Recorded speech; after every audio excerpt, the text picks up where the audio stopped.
The year is 1972. The Cold War is at its peak. It's only been 3 years since the United States has put a man on the moon, beating the Soviet Union in the space race. Tension between the nations is only just beginning to relax due to Nixon's foreign policy of detente or dialogue in a bid to avoid nuclear escalation.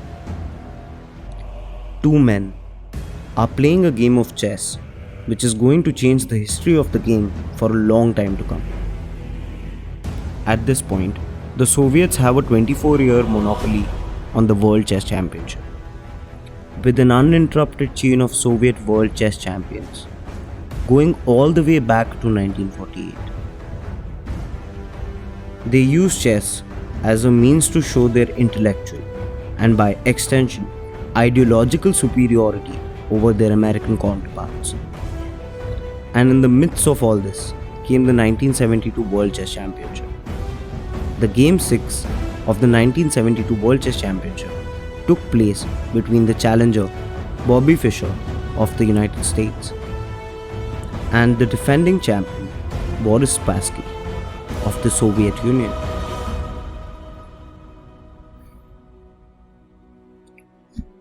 Up until this time, 5 games have been played between them, and the point tally is equal at 2.5 to 2.5. This has been called the chess match of the century. The reason simply being that at the end of the game, Boris Spassky stood up and joined the audience in clapping for Bobby Fischer. This was a moment in the history of chess that the world would never forget. So it's pretty clear, chess played an important role in easing a lot of tension between the superpowers. But just where do its roots lie, and how has it evolved over the years? Let's talk about the story of chess. The history of chess goes back 1500 years. The precursors of chess originated in northern India during the Gupta Empire, where in the 6th century its early form was known as Chaturanga. This translates to the 4 divisions or the 4 limbs, meaning infantry, cavalry, elephantry, and chariotry, represented by pieces that would eventually evolve into the modern pawn, knight, bishop, and rook, respectively. This ancient precursor to chess became immensely popular in ancient regions of present-day Pakistan, Afghanistan, Central Asia, and eventually reached Persia, where it was renamed Shatranj.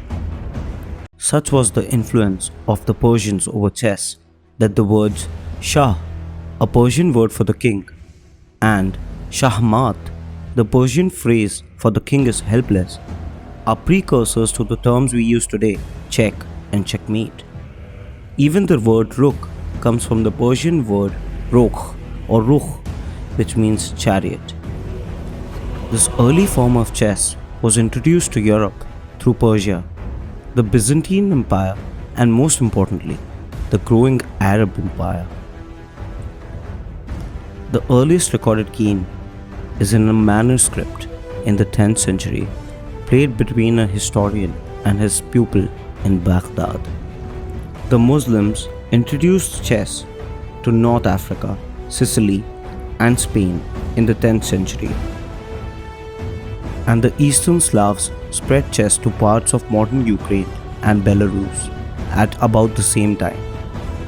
The Vikings took the game to Iceland and England. In Europe, kings and religious leaders periodically banned chess. For example, King Louis XVIII banned the game in France in 1254 AD. However, the popularity of this game was conducive to its social prestige.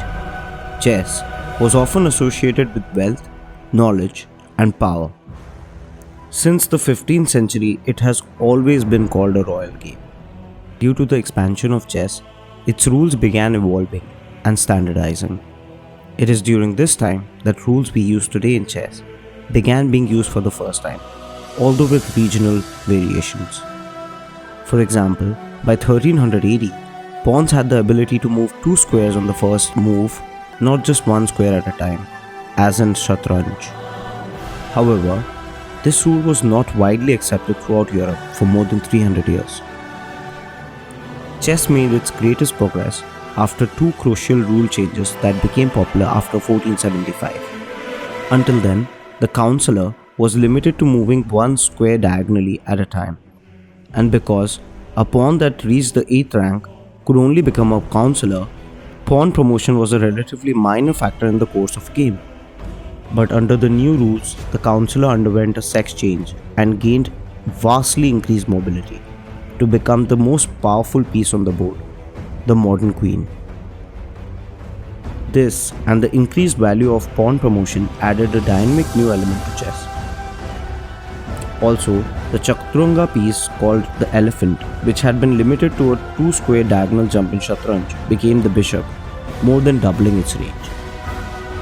Until these changes occurred, checkmate was relatively rare, and more often a game was decided by barring the queen. With the new queen and bishop powers, the trench warfare of medieval chess was replaced by a game in which checkmate could be delivered in as few as two moves. The last two major changes in the rules, castling and en passant or impasse, took longer to win acceptance. Both rules were known in the 15th century but had limited usage until the 18th century. Minor variations in other rules continued until the late 19th century. For example, it was not acceptable in many parts of Europe as late as the mid-19th century to promote a pawn to a queen if a player still had the original queen.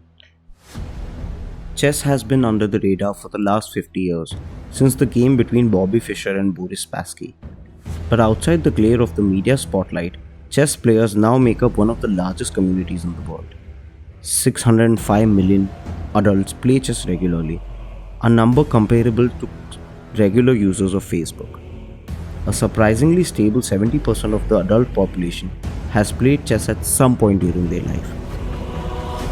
From The Wire, The West Wing, Harry Potter, to war pigs from Black Sabbath, chess remains ubiquitous in popular culture as a metaphor for conflict and power. ABBA, the famous pop group, even named one of their musicals after chess. Whether you've played it as a child and quit, or play it regularly, chess has a very important part to play in the story of humans, and will continue to do so. If you like the story of chess, go ahead and kill that like button. Subscribe and comment. Let us know your thoughts and if you'd like for us to do a video on a topic of your interest. Thank you, have a good day.